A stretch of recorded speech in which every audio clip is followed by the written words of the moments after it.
नमस्कार, star India वनमध्ये आपलं स्वागत आहे। पाहूया आजची प्रमुख माहिती। कोपरगाव पारनेरमध्ये एलसीबीची मोठी कारवाई। अवैध वाळू वाहतुकीवर छापा। 35,60,000 रुपयांचा मुद्देमाल जप्त।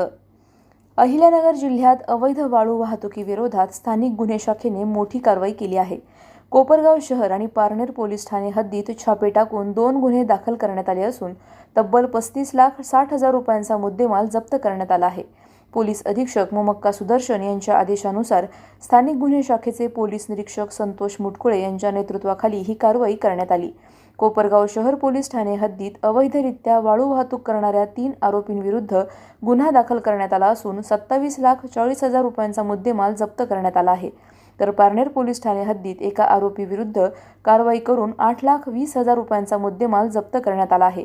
या कारवाईत एकूण 4 आरोपींविरुद्ध गुन्हे दाखल करण्यात आले असून स्थानिक गुन्हे शाखेकडून अवैध वाळू उपसा आणि वाहतुकी विरोधातील मोहीम पुढेही सुरू राहणार असल्याचे पोलिसांनी स्पष्ट केले आहे। प्रतिनिधी जाकीर शेख, अहिल्यानगर। अधिक माहितीसाठी स्टार इंडिया वन न्यूज पाहत रहा।